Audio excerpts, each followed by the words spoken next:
I think beauty is very hard for people to describe. I think one of the reasons that I personally got into wanting to be into the aesthetics field also is I grew up and I had psoriasis really badly, which is a skin condition that causes your skin to grow faster than other people's, and it creates plaques on the skin surface, and it can come anywhere. So I pretty much at some point in my life or other have had it all over my body. And growing up not wanting to be seen because I was uncomfortable with my body is kind of what pushed me into getting into aesthetics because I had to build a relationship with my body again, and more specifically my skin. And so being okay with being seen for me, whether my skin in that particular instance is flaring up or not. So being seen and confidence in, whether it's your abilities, your character, your personality. Welcome to the Beauty Talk podcast, where we feature how the best medical practitioners help their patients to look better, younger, and healthier. Now, enjoy the show, and here's your host. Daniel Gao here. I'm the host of Beauty Talk. We feature the top medical practitioners in health and beauty, both inside and out. I have Pennylyn Marco of Remedy Infusions and Injections. She graduated from Cedar Crest College in 2017, and since then she has worked in a variety of different roles and specialties, which include bedside, nursing management, home care, and hospice. Much of Pennylyn's career was focused on working with geriatrics until she had her first child and then pivoted into a private family medicine practice where she worked closely with her medical director to create a patient-focused boutique medical spa. Pennylyn is certified in Botox injections and also dermal fillers. So Pennylyn, welcome and glad to have you here. Thank you. Thank you for having me. Yeah, so let's start with this. How did you first get interested in the medical field? Do you want the long story? Do the long one. Um, Let's make it fun. I've actually always kind of known that I wanted to work in the medical fields. My mom worked in a nursing home when I was a little girl, and starting around like the age of 7, I started volunteering during the summer when I was off of school. I would go in and play bingo, call out the numbers, do, balloon volleyball with them to get them moving and stuff. And they really loved having a child around. So that's pretty much where I spent most of my summers for my youth. And it just transitioned into me knowing that I wanted to work in healthcare. Okay. And so your background, you worked in a lot of different areas of medicine. What led you to eventually want to transition into aesthetics? So I was doing hospice for a while. I was doing the hospice for like about 3 years, and then I had my son. And I was helping out. I was per diem. I also still do like travel nurse agency stuff. But I was only working part-time because I wanted to be able to really like focus on taking care of my son and spending as much time as possible with him. And his doctor, who is my medical director now, had called me and said, "Hey, I know you're still kind of on like maternity leave, but I had a staff member quit very unexpectedly. Do you think that you can come and work for me?" And I was like, "It's kind of funny that you had suggested that because I was going to talk to him about starting just maybe like a mobile IV business, to again kind of have that flexibility as a new mom." And it was a great gig. I mean, 9 to 2, Monday through Thursday, can't beat those hours. Yeah.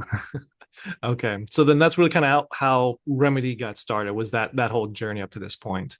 Yeah, so I worked with him for about 2 years in his family practice, before I trained another RN to kind of pivot and transition over here to Remedy full time. Okay. So then Remedy, that's your own practice. Essentially, but in Pennsylvania, Uh, RNs are not allowed to own mm, the practice. So mhm. the MD actually has to own the practice. But pretty much everything behind the practice is me. Okay, got it. So I guess what led you to want to set up Remedy then, since you already had that other gig previously? Like, kind of what led you to want to start up Remedy? Yeah, so I mean, mobile IV is great, but I kind of feel like I was pigeonholing myself, Mhm. like that would be just one thing. And I tend to be very crafty and artistic. And, after learning about fillers and Botox and kind of the aesthetic industry, I was like, ooh, why not? Why not learn more? Because I love Mhm. learning as much as I can. I'm always going to stay a student. Okay. Now that you have this practice, remedy infusion, I want to talk about some of the common treatments that you provide to your clients. I know one thing that you do quite a bit is lip filler. So Mhm. could you talk a little bit more about that? Like, I think lip filler people have an idea about, but for someone who's never had lip filler done, like, I guess, what would be the benefits? I guess if when people are coming to you, what are they looking for when they're looking for lip filler? So they're looking for obviously most of the time fuller lips.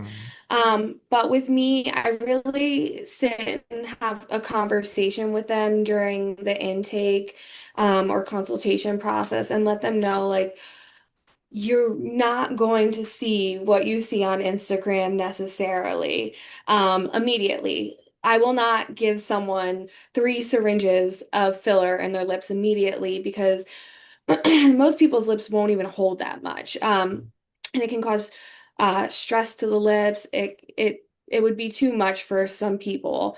So just really kind of giving them a realistic idea of what to expect. And mm, then, obviously if they're not happy and they want more later, you can always add in more, but it's hard. It's hard when you add too much. Okay, got it. What about people that want to get their lips thinner? Is there anything that could be done for that, or is it mostly just for plumping and making them look more full? So I wouldn't say necessarily like thinner.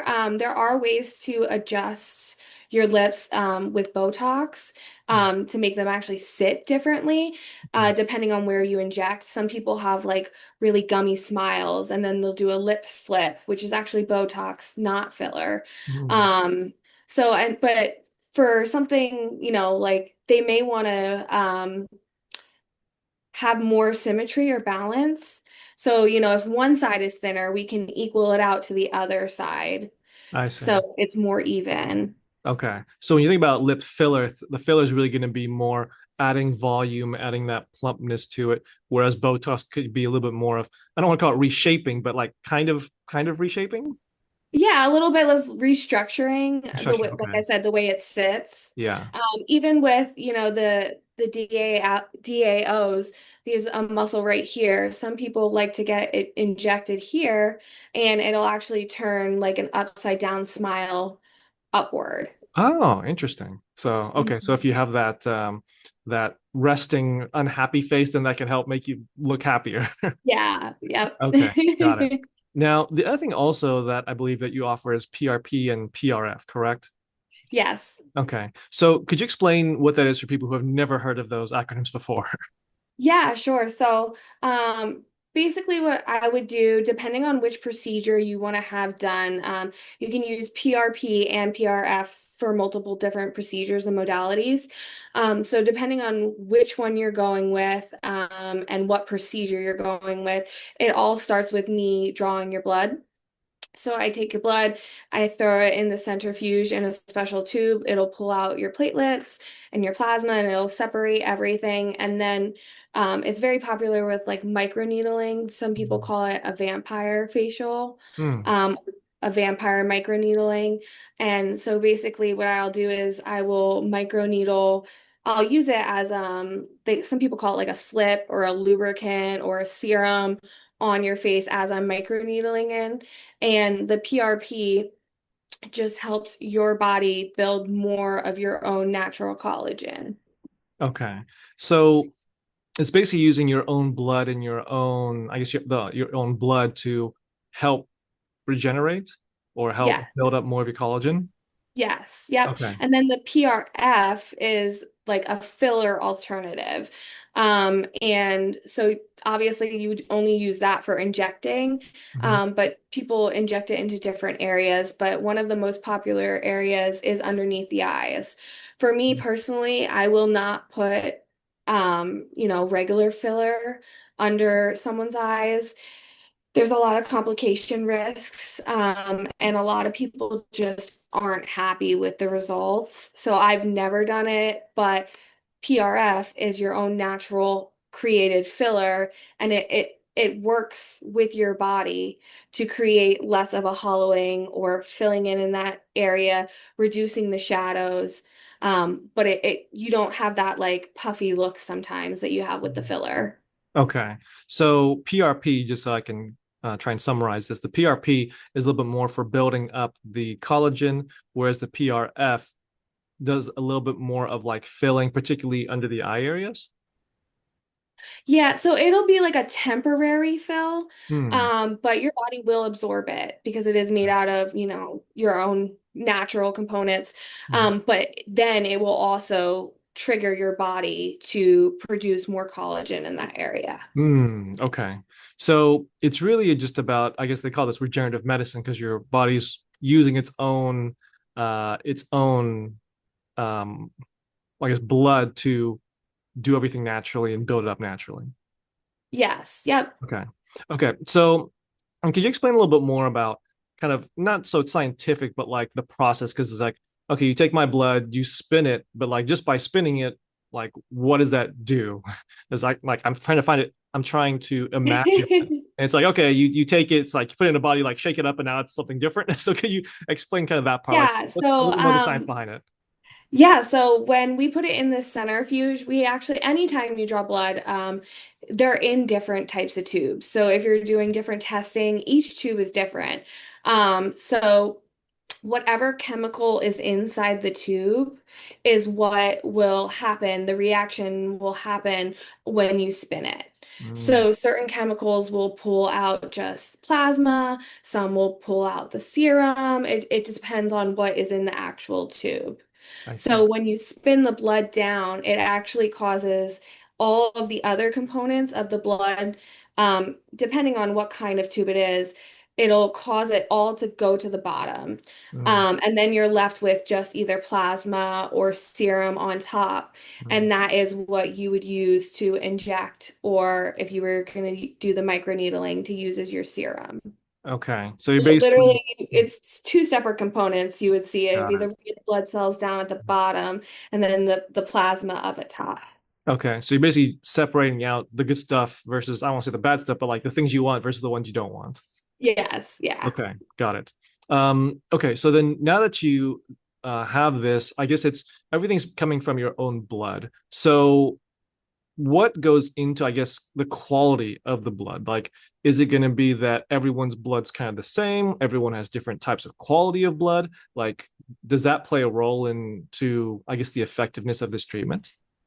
Yeah, it definitely can. I mean, it is your own blood. So there are, other options out there that I haven't really delved into that you could use to amplify, like exosomes.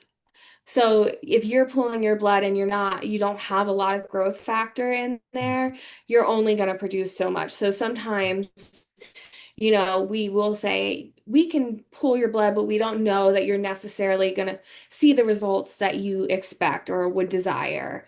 Um, it doesn't hurt to try, but if they don't have a lot of growth factor, they're not healthy in general, it might not do Mhm. as much as they're expecting. Okay.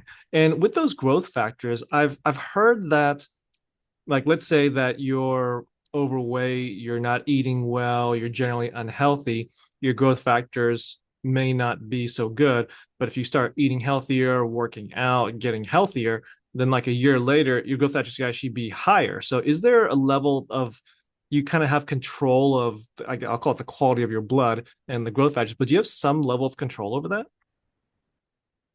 Um, that's actually a really great question. It's not like something that we measure Mm-hmm. really, but I mean overall, like when you're drawing your blood and you're checking out, your markers, that'll give you an idea of your health quality. Mm-hmm. But definitely if you're making better decisions, diet is huge, hydration is huge. If you're going to be making changes for the better, you're definitely going to see a positive reaction with the growth factor. Okay. And I'm wondering as far as age goes, like as you get older, I would imagine that the growth factors start to go down versus when you were younger. So are you able to Yes, take the blood of absolutely. somebody younger to have more of those growth factors? So we wouldn't take like directly blood from another person, like another specimen. But they do have, like I said before, the exomes Mhm. where they take part of, I believe it's like fetal blood from their cords. I'm not 100% sure. Like I said, I haven't gotten into that Mhm. yet. Yeah. But so that's like a brand new baby with like cord blood. So Mhm. that's brand new baby, brand new blood. Mhm. Growth factor is probably exponentially higher than Mhm. someone who is in their late 60s. Mhm. Okay, got it. And so now, Penny, I'm sure that you've gotten a lot of people coming in and they have these different misconceptions or they believe these myths about these treatments that you provide. Could you share some of the most common misconceptions or myths that you hear? Yeah, it's really funny. People get like Botox and fillers confused. It's Mm, really common. mhm, They're like, "Oh, I don't want Botox here or fillers there," and they're using them actually interchangeably, and they're not correctly identifying what they think they're seeing. mhm, So that's the fun part for me, right? I get to educate them on, yes, we have Botox, yes, we have fillers, but we also have all these other really cool things that we can try to get the results that you want to see. And maybe if you're more concerned about a natural look, we'll go for the more natural approach. And I have a lot of clients who, they come to me and they're like, I don't want anyone to know I'm having anything done. And that's okay. That's great. I won't post your pictures. I won't tell anyone. We want to go for the natural approach. You want to look more youthful, yes, but we don't want someone to know, oh, I've had filler injections or I've had, the PRF underneath the eyes. We want it to look mhm. as natural as possible. Okay, got it. And now let's say, Penelyn, someone's looking to get some type of treatment done, aesthetic procedure, aesthetic treatment done, but they don't know which provider to choose. When they start looking for that person who has the knowledge, has experience, and can basically get them a good result, what kind of advice would you give to that person? Like most important piece of advice as they're doing this search to find that right person. Yeah, I think it's really important with doing the consultation. As long as you're comfortable with the provider, they're making sense when they're talking to you, you guys are on the same page. They're not looking to do one thing versus what you're looking to do. You really want to be on the same page. And obviously, you can do your research, Google reviews and things like that. But I think the biggest thing is being comfortable with your injector. Okay. And what are some potential red flags that people should keep an eye out for? Well, so I feel like I see the red flags more on the patient side, Mm, because they'll come in and they'll be like, I heard that you do this, this, and this. mhm, And I want 20 units of Botox right here. That for me would be a red flag. Um, but again, like a red flag for on the opposite end would be a provider who's just gonna say, okay, well, I treat everybody this way, this way, this way. You really want to sit and have that time with your patient to create like a customized approach. I think on like the opposite side, the red flag of an injector would be an injector who's going to be treating with basically one size fits all treatment plan because everyone is unique and it's really important to work with your client to understand what their expectations are, what their needs are, and sometimes even, what their budget is realistically because mm, not everybody has all the money that they want to spend in the yeah. world. But you have to set them up to know what they can realistically expect. Okay. What about quality of product? Like if they're getting Botox or filler, like the quality of that product, is that an issue? Is that something that they should kind of be aware of, or is it typically not too much of an issue that they think about? If they're going to a reputable place, it really should not be an issue. Mhm, Sadly, there are not reputable places. There are like backyard Botox mm, places and stuff like that. For the most part, as long as it's FDA approved, they should have no issues. But that is another thing. I don't have like brand allegiance to any of the companies that I use, either for fillers or I say Botox, but neurotoxin. Mhm. Um, because like I said, every person is different. So somebody might want a quicker onset, or somebody might want to come less frequently. So I can make different recommendations based off of what they're looking for in that time. And as long as I'm using one of the, for instance, neurotoxins, one of the six FDA approved, they should be fine. Okay. And so then how do you approach the educational part of this when you have clients that's coming in looking for these treatments? You mentioned you get some people coming as like, oh, I want 20 units of Botox here and then 10 units here. So, and I'm sure you get people also who have no idea anything about the entire process and maybe they're a little bit scared about like first time doing it. So how do you approach that Yeah. educational component? Yeah, so sometimes people will come in and they'll say like, "Oh, with the 20 units of Botox, I saw there's a sale at so and so's place for 20 units of Botox for, the forehead." Um, and so that's what I want. But in reality, 20 units is not going to cover their entire forehead, depending on, their age and things like that, the severity of their wrinkles. Because you can't just treat the forehead. You have to treat, the glabella, which is the 11s in between the forehead, and then, the crow's feet and sometimes the brows for some of the older patients. So you just kind of have to really explain what you're doing. I will mark it out on like a little diagram of a human person, its anatomical structure. I'll mark out exactly what units I'm thinking. We'll discuss it, and then, if they agree with it, then we'll proceed. If not, we can discuss alternatives. Okay.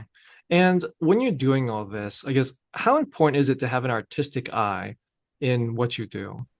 It is super, super important. I get a big smile, right? Because Mhm. this is the part of nursing that I get to add in my artistic touch. Because, in nursing, it's very clinical for the most part, and calculated, and you do this and expect a certain result. But with this, it is more fluid, I would say. And you kind of have to know what you're doing to get the expected result that you want. Okay.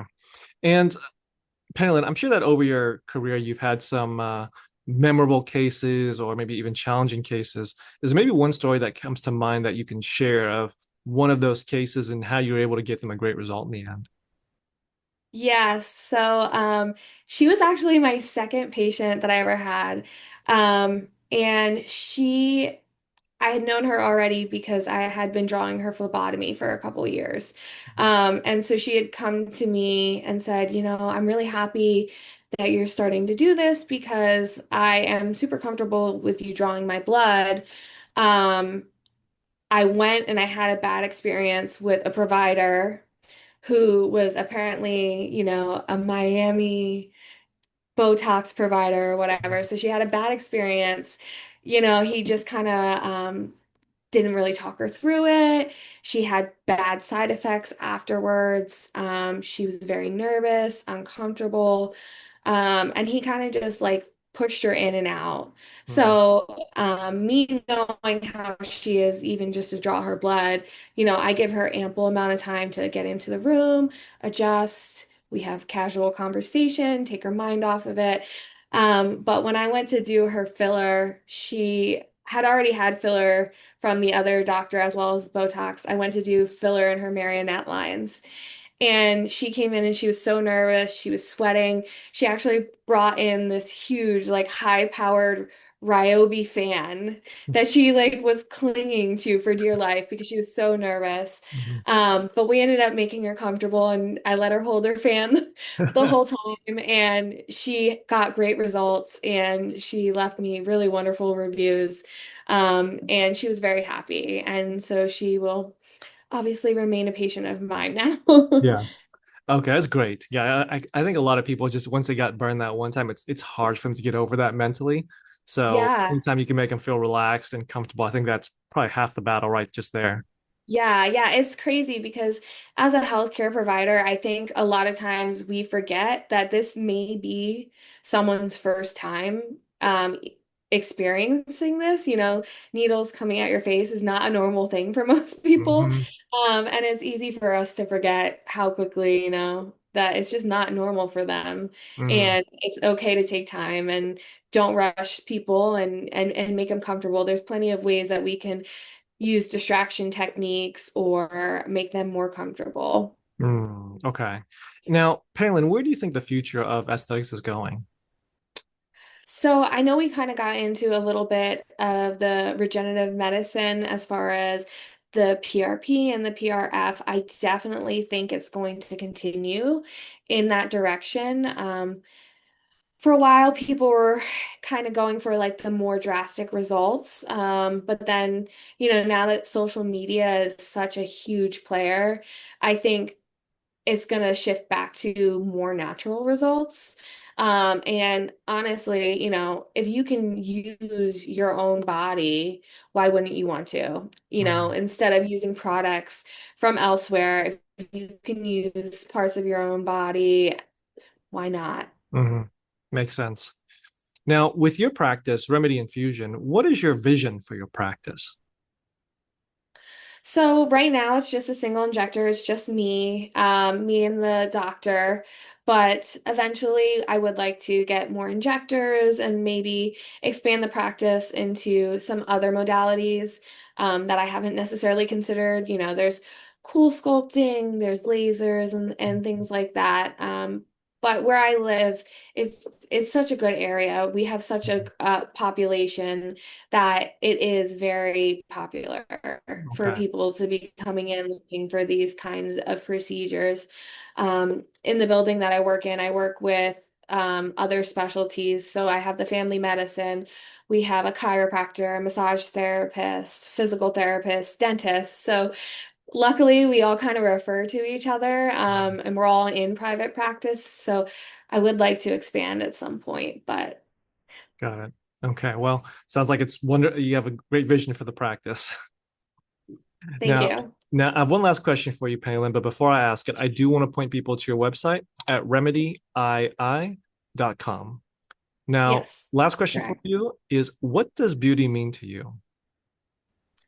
I think beauty is very hard for people to describe. I think one of the reasons that I personally got into wanting to be into the aesthetics field also is I grew up and I had psoriasis really badly, which is a skin condition that causes your skin to grow faster than other people's. And it creates plaques on the skin surface and it can come anywhere. So I pretty much at some point in my life or other have had it all over my body. And growing up not wanting to be seen because I was uncomfortable with my body is kind of what pushed me into getting into aesthetics because I had to build a relationship with my body again, and more specifically my skin. And so being okay with being seen for me, whether my skin in that particular instance is flaring up or not. So being seen and confidence in, whether it's your abilities, your character, your personality. Wow. Well, that's a wonderful answer for that. So there you have it. Palin sharing her expertise. So, Palin, where can people contact you and your practice? Yes, so they can either check us out on our website that you had stated before. You can check us out on Instagram. We have Facebook and TikTok. So, or you could give us a call if you would like. I can provide our number. Go ahead. Our number is pretty easy to remember. So Mhm. it's 484-222-3078. Awesome. Well, Palin, this is great. Thanks for coming on and thanks for sharing your message. Thank you. I appreciate you having me. Thanks for listening to the Beauty Talk podcast. Any questions, please contact the practice directly with the contact information provided during the show. We'll see you again next time. Bye for now.